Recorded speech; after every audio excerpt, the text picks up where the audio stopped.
Here's a video that got fairly little attention so far on Facebook, and I thought it would be very worthwhile to share that with your pastor, doctor, or anyone else. I reckon those people in authority do owe us an apology, and Tucker Carlson is right. I think what's so interesting is that doctors who clearly can read, I mean, they're literate by definition, they're not stupid by definition, you hope, but I think it's true, they're smart. They look at the evidence and like everything they said was, fundamentally everything they said was wrong about the vax, and it's hurt a lot of people.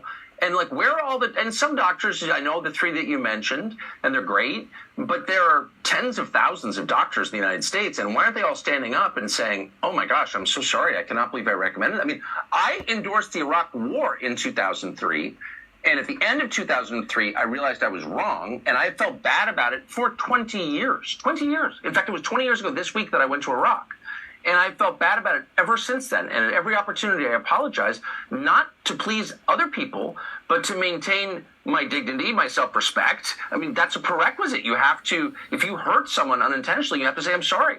And I can't believe that 99% of American doctors won't do that. And I'm not going to them, by the way. I would never go to a doctor who is still lying about COVID, because that's a dangerous person. That's an immoral person and a dangerous person.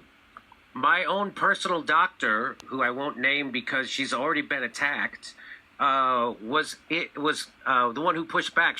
She treated me when I was vaccine injured. I called her. Yes. And I was afraid that she wasn't going to believe me. She said, Jimmy, I'm treating 5 people just like you.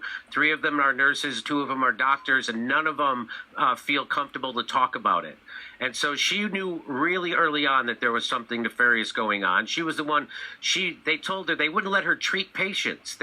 When they would come in for COVID, they would just tell her to intubate them. And she was like, everybody's dying. So she started giving them steroids. And they came to her and said, hey, you're breaking the rules. You're not allowed to give people steroids. And she said, yeah, but my patients are living and your patients are dying. And then 6 months later, the FDA and the CDC reversed their advice on that and said, okay, you can give them steroids. And so I was very, very lucky to have my own personal doctor be on the forefront of that. And so I trust her more than anything. Now, I want to go back. What a blessing. I mean, yes. Go ahead. What a blessing. No, you're just so fortunate to have someone with deep medical knowledge who is a decent human being and not insane. And, most people, including me, do not have access to a doctor like that. And I've met doctors I like, and I'm sure they're competent in their specialties, but I can't get past it. It's like, I'm great at my job. I killed a bunch of people, but I'm a great person. It's like, no, it's too big. It's too big a sin to overlook. Like, you have no credibility unless you apologize for that and explain how you reached that wrong conclusion. That's like, anyway, I can't get past it.